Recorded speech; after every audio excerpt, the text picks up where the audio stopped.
भारत माता की, भारत माता की। थोड़ा वॉल्यूम उसका थोड़ा उठा सकते हैं भाई, हमारा गला थोड़ा। हाँ, भारत माता की। आज के इस बहुत भव्य कार्यक्रम में, और जिसकी भव्यता आज और भी ज्यादा बढ़ गई हमारे बीच में, हिमाचल प्रदेश में पूर्व में 2 बार मुख्यमंत्री रहे, केंद्र में मंत्री रहे, आदरणीय श्री शांता कुमार जी भी हमारे बीच में इस कार्यक्रम में हम सबको शुभकामनाएं, मार्गदर्शन करने के लिए यहां पर उपस्थित हुए।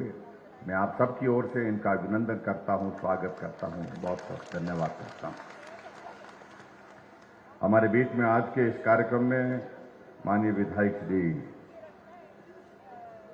रवि धीमान जी, भाई त्रिलोक कपूर जी, हमारे पार्टी के साथी महामंत्री डॉक्टर राजीव भारद्वाज जी, श्री घनश्याम जी, प्रवीण शर्मा जी, विनय शर्मा जी, उमेश सर जी, देवेंद्र राणा जी, अभिमन्यु जी, हरिदत्त शर्मा जी, नरेंद्र जी, और यहाँ HR नूर जी, DC कांगड़ा, SP कांगड़ा और उपस्थित सभी वरिष्ठ अन्य अधिकारीगण, यहाँ उपस्थित सभी भाई और बहनों, पत्रकार मित्रों,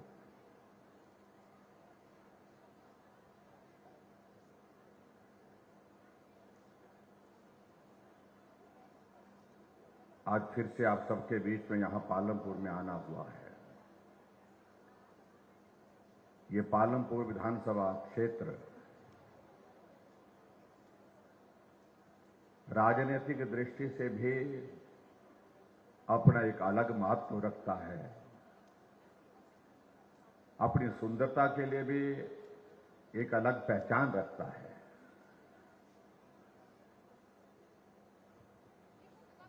और अपने विकास की इस गाथा का, जिसका जिक्र आदरणीय श्री शांता कुमार जी ने किया, भाई त्रिलोक जी ने किया, उसके लिए भी जाना जाता है।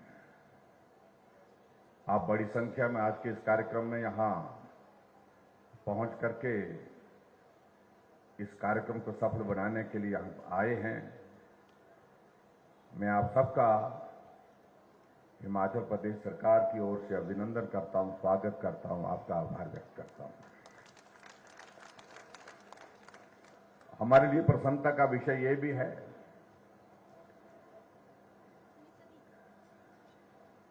इस विधानसभा क्षेत्र का प्रतिनिधित्व कर चुके आदरणीय श्री शांता कुमार जी उम्र के एक पड़ाव पर हैं, लेकिन फिर भी सक्रिय होकर के आप सबके बीच में आप सबका हौसला बढ़ाने के लिए, आप सबको शुभकामनाएं देने के लिए हमारे बीच में मौजूद हैं। और मुझे इस बात को लेकर के बहुत ही प्रसन्नता है कि पिछले कल ही आपका जन्मदिन था, तो पिछले कल हम सीधे तौर पर तो आपको शुभकामनाएं नहीं दे पाए, लेकिन आज हम सब यहां पर जितने भी बैठे हैं, आपको जन्मदिन की बहुत बहुत बधाई और शुभकामनाएं देते हैं। आप लंबी आयु तक हम सबका मार्गदर्शन करते रहें, आप स्वस्थ रहें, ये हम सबकी कामना है। और मैं इस बात को कह सकता हूं, 88 पूरे होने के बाद 89 वर्ष का प्रवेश किया आपने, लेकिन इस आयु में भी जो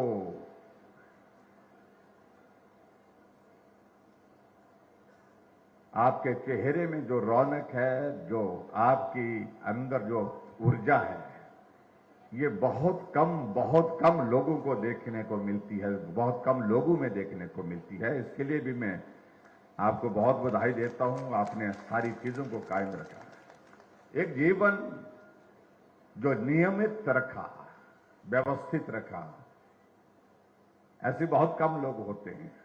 आदरणीय श्री शांता कुमार जी ने इस काम को बहुत बेहतर ढंग से किया है। भाई और बहनों, आज का ये कार्यक्रम अलग तरह का कार्यक्रम है। जहां देश की यात्रा के स्वतंत्रता के पश्चात 75 वर्ष का कालखंड पूरा हुआ। पूरा देश आज अमृत महोत्सव मना रहा है। वहां हिमाचल प्रदेश का एक सौभाग्य है कि हम भी अपने गठन के 75 वर्ष पूर्ण कर चुके हैं और इसलिए हिमाचल भी आजकल पूरे प्रदेश भर में अलग अलग कार्यक्रमों का आयोजन कर रहा है।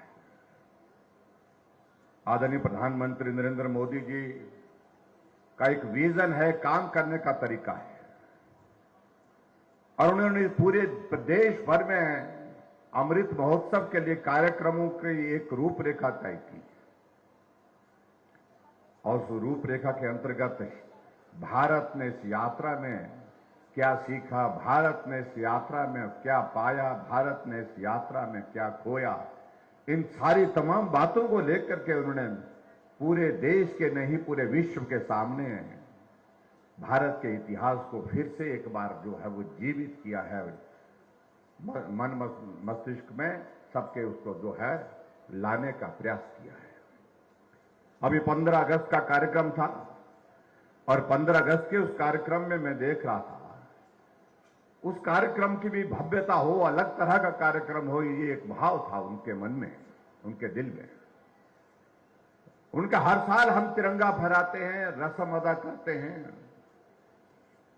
लेकिन अब की बार 75 वर्षों का ये दौर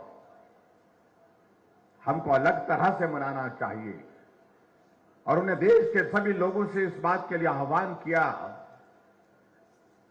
कि देश का हर नागरिक अपने घर में तिरंगा फहराएगा और एक नारा दिया, हर घर तिरंगा, घर घर तिरंगा, और उस काम के लिए पूरा देश अपने आप आगे बढ़ करके जुट गया, लग गया।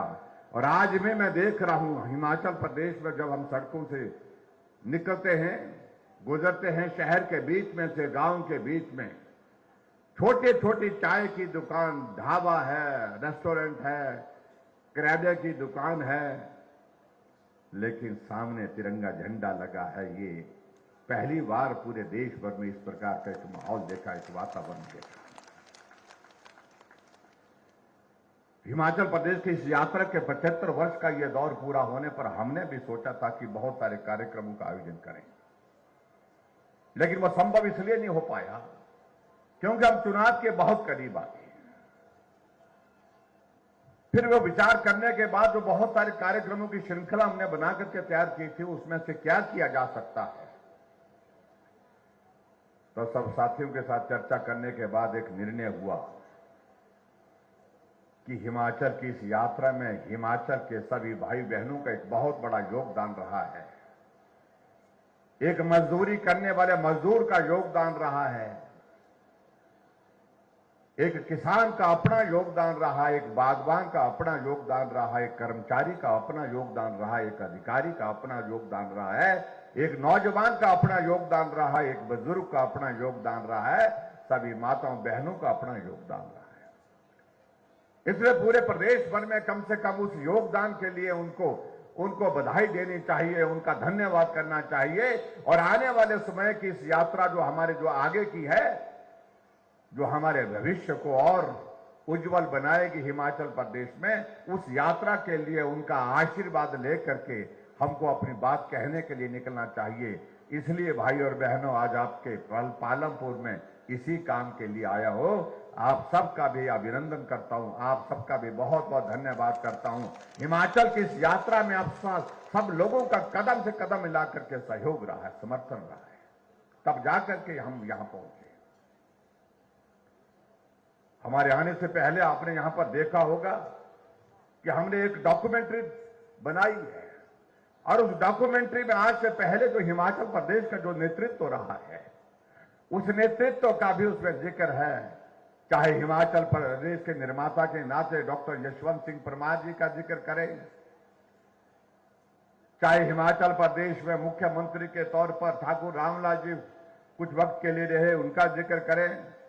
आदरणीय श्री शांता कुमार जी ने हिमाचल प्रदेश में 2 बार मुख्यमंत्री रह करके प्रदेश को एक नई दिशा दी। श्री वीरभद्र सिंह हिमाचल प्रदेश में लंबे समय तक मुख्यमंत्री रहे, उनका भी योगदान रहा। श्री प्रेम कुमार धूमल जी का भी बतौर मुख्यमंत्री 2 कार्यकाल का अपना योगदान रहा, इसलिए पूरे नेतृत्व का भी धन्यवाद किया हमने। लेकिन इसके साथ साथ में मुझे लगा कि हमारी बात अधूरी रह जाएगी। जिन लोगों ने जमीनी स्तर पर काम किया है, उनका अगर आभार हम व्यक्त ना करें तो बात बनेगी नहीं। इसलिए हम आपके बीच में भी आज यहां आकर के पालमपुर के सभी भाई बहनों का हृदय से आभार करने के लिए आए हैं। आपका बहुमूल्य योगदान हिमाचल को आगे बढ़ाने में रहा है। और आज के इस कार्यक्रम में आदरणीय श्री शांता कुमार जी ने अच्छी बात कही। कभी कभी ऐसा दौर आता है, हमेशा नहीं हो पाता है, जब प्रदेश को आगे बढ़ने के लिए, समाज को आगे बढ़ाने के लिए एक वातावरण खड़ा होता है, एक अच्छा माहौल खड़ा होता है, एक अच्छा अवसर खड़ा होता है। और वो अवसर इस रूप में है कि आज केंद्र में सबसे मजबूत नेता आज तक के भारत के नरेंद्र भाई मोदी जी के नेतृत्व में भारत आगे बढ़ रहा है। हमारे हिमाचल प्रदेश के ही हमारे सांसद, राज्यसभा के आदरणीय श्री जगत प्रकाश नड्डा जी भारतीय जनता पार्टी के राष्ट्रीय अध्यक्ष के पद पर हैं। प्रदेश छोटा लेकिन काम बड़ा, बहुत बड़ा काम उनको दिया गया है। और उसी तरह से अनुराग ठाकुर जी केंद्र में मंत्री और हिमाचल प्रदेश में भारतीय जनता पार्टी की सरकार, हम सब मिलकर के इस प्रकार का सौभाग्यशाली अपने आप को मानते हैं कि ऐसा अवसर हिमाचल के इतिहास में बहुत कम देखने को मिला है। इसलिए आगे बढ़ने की संभावना हमारे पास मौजूद जो है वो दिख रही है, हमें उन पर काम करना है। आप कल्पना करो, जब हिमाचल प्रदेश का गठन हुआ था उस वक्त हिमाचल प्रदेश की साक्षरता दर जो है वो 4.8 थी। आज हिमाचल प्रदेश की साक्षरता दर जाकर के 90 से पार हो गई, 90% से पार हो गई है। और महिलाओं का साक्षरता दर तो जब हिमाचल बना उस वक्त 2% थी, यानी कि 100 में से 2 महिलाएं पढ़ी लिखी होती थी। हम सबको तो वो सौभाग्य देखने का नहीं मिला जब हिमाचल प्रदेश का गठन हुआ। और मैं यहां पंडाल में देखने की कोशिश कर रहा था, एक कोने से दूसरे कोने तक, और मंच पर भी मैं देखने की कोशिश कर रहा था। मुझे लगा हमारे बीच में श्री शांता कुमार जी या 1-2 लोग कोई और होंगे जिन्होंने इस हिमाचल प्रदेश को अपनी आंखों के सामने बनते देखा, जिन्होंने अपनी आंखों के सामने बन करके हिमाचल प्रदेश को आगे बढ़ाने के लिए अपने योगदान की शुरुआत की। बाकी सबके सब यहां पर हम जो पंडाल में बैठे हैं, हम तब इस दुनिया में आए जब हिमाचल प्रदेश बन चुका था। आगे की यात्रा में हम साथ में शरीक जरूर हुए। तो ये मुझे लगता है कि एक बहुत बड़ी बात है। अब जब हिमाचल प्रदेश बना था उस वक्त 228 किलोमीटर सड़कें हिमाचल प्रदेश में थी, और आज हिमाचल प्रदेश में 39,500 किलोमीटर सड़कें हैं। और जिसमें सबसे बड़ा योगदान सड़कों के निर्माण के लिए अगर किसी का रहा है, और योगदान रहा है पूरा प्रधानमंत्री श्री अटल बिहारी वाजपेयी जी का, जिन्होंने प्रधानमंत्री ग्राम सड़क योजना की शुरुआत की। हम एहसान चुकता नहीं कर सकते उनका। 39,500 किलोमीटर में से लगभग 20,000 किलोमीटर सड़कों की लंबाई सिर्फ प्रधानमंत्री ग्राम सड़क योजना के माध्यम से बनी है, जिस योजना को हमारे अटल बिहारी वाजपेयी जी ने जब प्रधानमंत्री थे उन्होंने जब शुरू किया था। 60,000 करोड़ रुपए की लागत से पूरे देश के लिए उस योजना की शुरुआत हुई थी। और आज हिमाचल प्रदेश में पहाड़ी इलाके में भी हम देखते हैं कि पीठ का बोझ उतारने में हम सफल हुए। इसके लिए अटल जी का भी हम अभिनंदन करते हैं, उनके उस योगदान को कभी भूल नहीं सकते। भाई और बहनों, बातें तो बहुत हैं, बहुत बातों का हम जिक्र कर सकते हैं, मैं लंबी बात नहीं करूंगा। हिमाचल प्रदेश में हमारी सरकार का 5 वर्ष का कार्यकाल पूरा होने जा रहा है। इस काम के लिए मैं नया था। हालांकि हिमाचल प्रदेश की विधानसभा के अंदर मुझे 25 वर्ष हुए, लेकिन यह काम नया था। और जितना मैं इस हालात और परिस्थितियों के दौर में से जो बेहतर करने की कोशिश हम कर सकते थे, हमने करने की कोशिश की। लेकिन ये भी आपको मानना पड़ेगा, ये कार्यकाल हमारा सामान्य परिस्थितियों का कार्यकाल नहीं रहा। यह अलग तरह की परिस्थितियों का दौर रहा। कहने के लिए हम 5 वर्ष कह रहे हैं, लेकिन सही मायने में जमीन पर काम करने का अवसर मात्र हमको 3 वर्ष मिला। 2 वर्ष हमारा कोविड के नाम पर चला गया। हमारे सामने जीवन में कभी हमने सोचा नहीं था कि हमको हिमाचल प्रदेश के हर नागरिक की जिंदगी को बचाने के लिए इस प्रकार से काम करना पड़ेगा।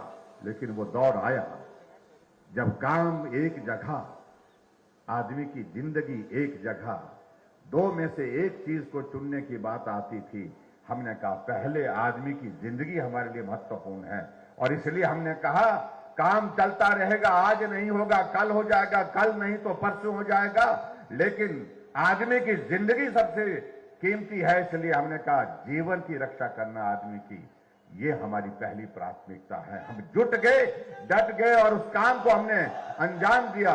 और आज मुझे इस बात की खुशी है कि आज हम उस दौर में से बाहर निकले। हजारों की संख्या में इस कार्यक्रम में यहां पर शरीक होकर के इस बात का संदेश जाता है कि हम और आप सब लोग उस खौफ के दौर से निकल करके बाहर आ गए।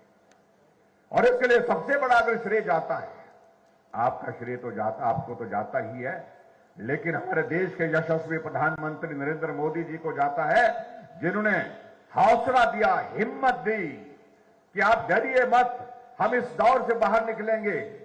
और देश के साइंटिस्ट को कहा कि अगर दवा इस बीमारी के लिए नहीं है तो जिंदगी को बचाने का रास्ता क्या है।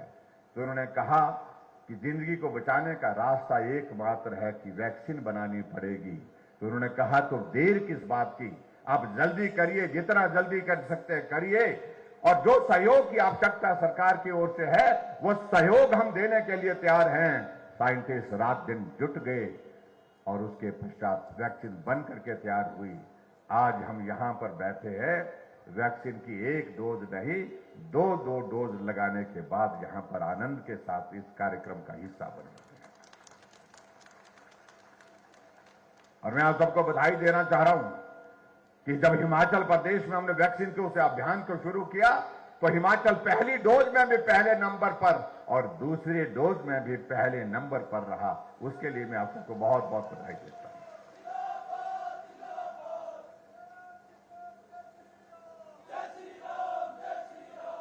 जब हम इस बात की घोषणा करने जा रहे थे कि हमने वैक्सीन का अभियान पूरा कर लिया, मैंने अधिकारियों की बैठक की, अधिकारियों की बैठक में मैंने कहा कि कोई गांव छूट तो नहीं गया। गांव ने संकोच के कारण कहा कि अभी तक 2 गांव रह गए। हमने कहा गांव रह गए तो हम कैसे घोषणा करें कि हिमाचल प्रदेश में हमारी वैक्सीन पहली डोज की पूरी हो गई। बोलते जी वहां जाना आना बहुत कठिन है।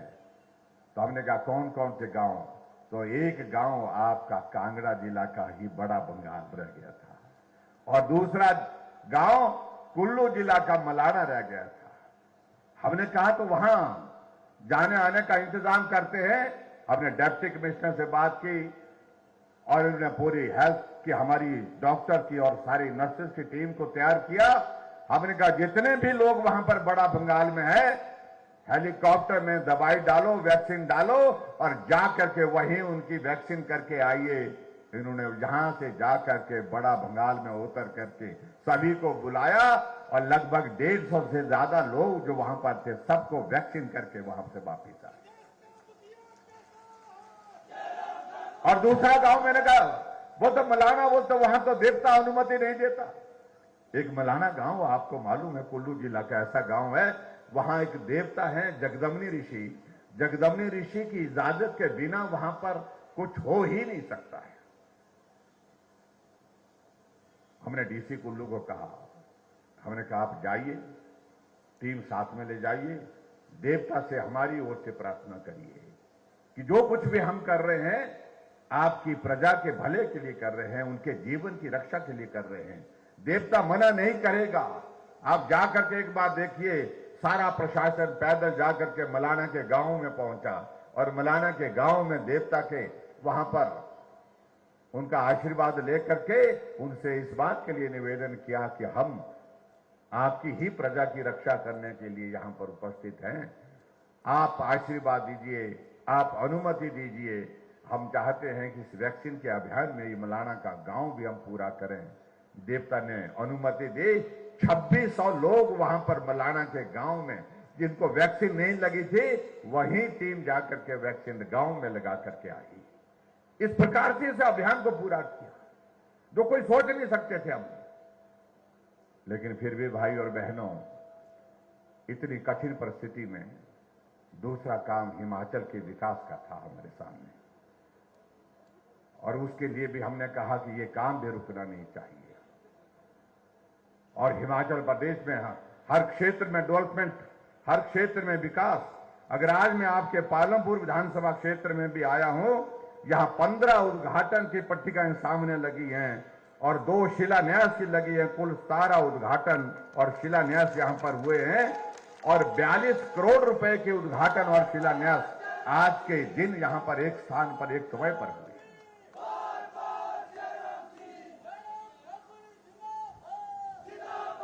हमने कभी नहीं इस बात को रखा दिमाग में कि विधायक किस पार्टी का है, अपनी पार्टी का है या दूसरी पार्टी का है, लेकिन लोग हमारे हैं, हम इतना जानते हैं।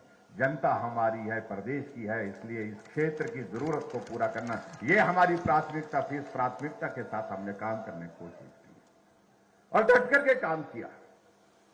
और आज मैं इस बात को मैं दावे के साथ कह सकता हूं, हिमाचल के 68 के 68 विधानसभा क्षेत्र में कोई विधानसभा ऐसा नहीं है जहां पर सैकड़ों करोड़ रुपए के उद्घाटन और शिलान्यास के कार्य पूरे नहीं हुए। सब जगह काम हुआ, विकास हुआ है। और उसमें मैं इस बात को मैं कहता हूं, पालमपुर में भी उसी तरह से काम हुआ है। अगर हम इस बात का हम जिक्र करें, पूर्व में सरकार रही, जो पूर्व में सरकार जिसका 5 साल का कार्यकाल जो रहा, अगर इस पालमपुर विधानसभा क्षेत्र में अगर पीडब्ल्यू डिपार्टमेंट की अगर मैं बात कहूं, उन्होंने 5 वर्षों में 85 करोड़ रुपए खर्चा, और हमने इस विधानसभा क्षेत्र में 160 करोड़ रुपए के करीब पैसा खर्चा है। विकास में भी हम उनसे बहुत आगे हैं। और 100 करोड़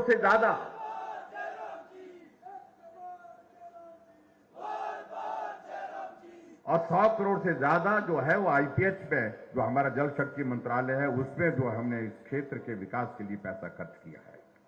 इन सारी बातों में अगर हम जाएंगे तो बहुत वक्त लगेगा, मैं उन सारी बातों में जाना भी नहीं चाहता हूं। लेकिन इतना मैं जरूर कहना चाहता हूं कि जहां पूरे हिमाचल प्रदेश में हम लोगों के बीच में काम करते रहे इन 5 वर्षों में, एक बात को लेकर के संतोष है, और वो ये कि हमने जो भी किया है सबसे ज्यादा गरीब लोगों के लिए किया है। गरीब आदमी की मदद कैसे हो सके, ज्यादा से ज्यादा मदद उसकी कैसे हो सके, इस मदद को करने के लिए हमेशा दिन रात हमने परिश्रम किया है। हमने 60 साल से ऊपर के बुजुर्गों का सम्मान करते हुए उनको पेंशन का एक मुश्त प्रावधान किया है, और सबको आय सीमा में छूट देकर के पेंशन का प्रावधान किया है, जो 80 साल से पहले हुआ करता था। पहले पूर्व सरकार में पेंशन 80 साल के बाद होती थी, और हम 60 साल के पूरा होने पर पेंशन का प्रावधान जोड़े हैं।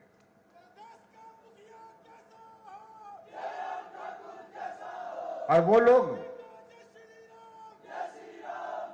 हिमाचल प्रदेश में 4 लाख लोगों को पेंशन देते थे, और हम वर्तमान में 7.5 लाख लोगों को हिमाचल प्रदेश में पेंशन दे रहे हैं। वो 400 रुपए खर्च करते थे, और हम हिमाचल प्रदेश में पेंशन पर 1300 करोड़ रुपए खर्च कर रहे हैं। गरीब आदमी के लिए इसका महत्व क्या है वही समझ सकता है। जो गांव में है, जो कठिन परिस्थिति में है, उसको 1800 रुपए की अगर वो पेंशन आ जाती है, उसका इंतजार करता है, फिर तय करता है कि मुझे इसमें से 500 रुपए यहां खर्चना है, 200 रुपए यहां खर्चना है। और इस बात को लेकर के वो आदमी, वो बुजुर्ग जो है, अपनी महीने की अपनी योजना बनाता है। उसके लिए उसका महत्व क्या है, इस बात को वो समझ सकते हैं।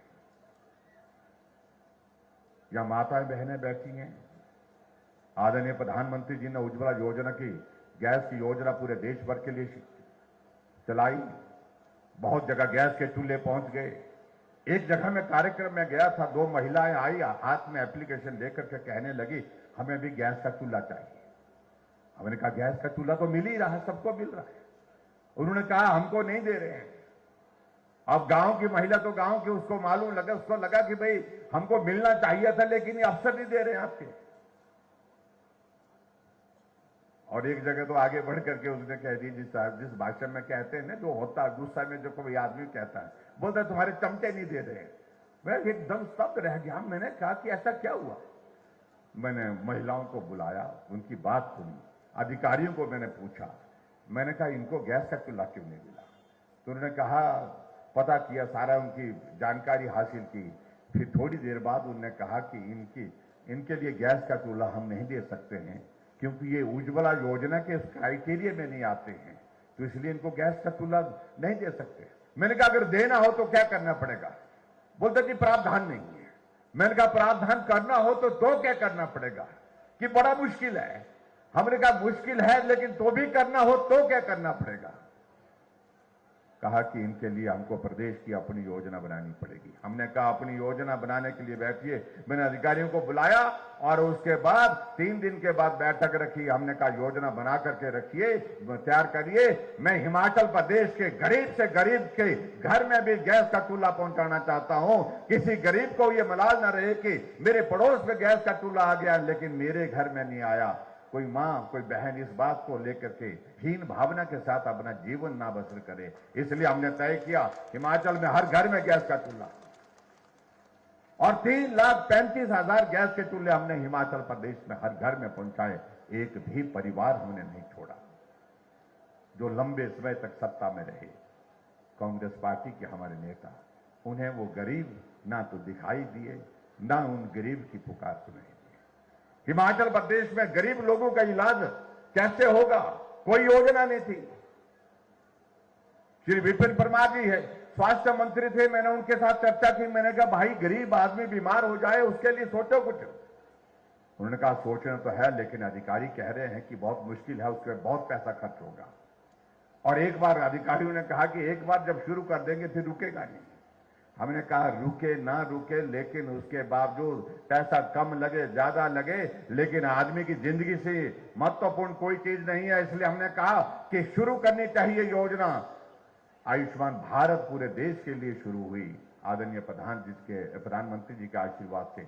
बाकी का जिम्मा हमने लिया हिमाचल प्रदेश में। और मुझे आज इस बात की खुशी है, जो हिमकेयर की योजना हमने शुरू की उसके अंतर्गत 3,20,000 से ज्यादा गरीब लोग जो अपना इलाज नहीं कर सकते थे, महंगी भी इस दुनिया में जो अपना इलाज करने में समर्थ नहीं थे, उनका इलाज मुफ्त में उनको स्वस्थ करके उनको घर भेजने का काम किया।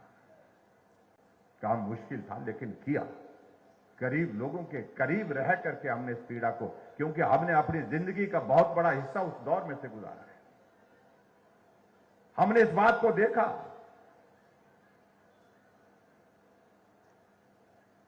क्योंकि मैंने खुद इस बात को महसूस किया जब मैं छोटा था, पढ़ता था। मेरी मां को बहुत गंभीर हालत में हॉस्पिटल ले जाना पड़ा। डॉक्टर ने कहा कि ऑपरेशन होना है, और ऑपरेशन होने के लिए डॉक्टर ने कहा कि थोड़ा लंबा चलेगा ट्रीटमेंट, लेकिन इलाज इसका ऑपरेशन के सिवाय कोई नहीं है। तो मैंने अपनी आंखों के सामने देखे अपने सगे संबंधी जो है वो सहयोग देते हुए, पैसा देते हुए मंडी पहुंचाया, हॉस्पिटल में उनको एडमिट किया। एडमिट करने के बाद ऑपरेशन